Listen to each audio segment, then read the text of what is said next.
السلام علیکم ناظرین، خاندیش اردو نیوز میں آپ کا خیر مقدم۔ آئیے جانتے ہیں جلگاؤں ضلع کی کچھ خاص خبریں۔ خاندیش کی معروف شخصیت مفتی ہارون ندوی صاحب کے بیٹے محمد فرحان کا مختصر علالت کے بعد گزشتہ روز انتقال ہو گیا۔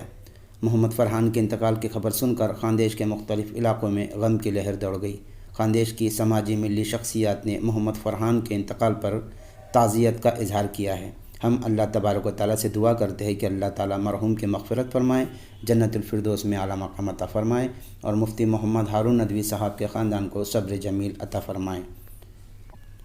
جلگاؤں ضلع میں کورونا متاثرین کی تعداد لگاتار بڑھ رہی ہے، جس کے سبب سرکاری دواخانے ناکافی ثابت ہو رہے ہیں۔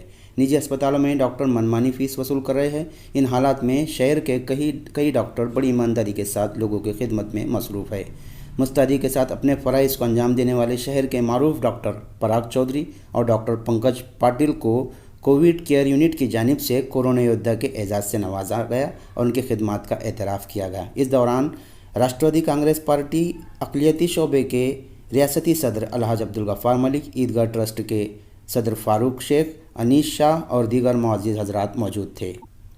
جلگاؤں ضلع کے نئے ایس پی کے طور پر ڈاکٹر پروین منڈے نے گزشتہ روز اپنا عہدہ سنبھالا۔ اس دوران انہوں نے جلگاؤں ضلع کو جرائم سے پاک کرنے کا عزم لیا۔ اس دوران جلگاؤں ضلع کے اعلیٰ پولیس افسران موجود تھے۔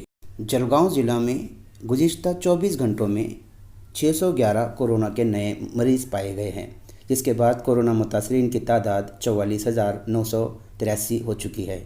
ان میں سے اب تک 34,300 مریض صحت یاب ہو چکے ہیں۔ گزشتہ 24 گھنٹوں میں 809 مریضوں کو کورونا سے نجات ملی، جبکہ 24 گھنٹوں میں 11 مریضوں کی موت ہوئی۔ اس کے ساتھ ضلع میں اب تک 1125 مریضوں کی موت ہو چکی ہے۔ فی الحال 9,463 مریض زیر علاج بتائے گئے ہیں۔ جلگاؤں تحصیل کے شرسولی گاؤں کے ایک کسان کی کپاس پر جراثیم کش ادویات کے چھڑکاؤ کے سبب موت ہو گئی۔ کسان اشوک پاٹل پیر کے روز دوپہر 2 بجے کپاس پر جراثیم کش ادویات کا چھڑکاؤ کر رہا تھا۔ اچانک اس کی طبیعت بگڑ گئی۔ اسے علاج کے لیے ہاسپٹل میں داخل کرایا گیا، جہاں شام 7:30 بجے اس کی موت ہو گئی۔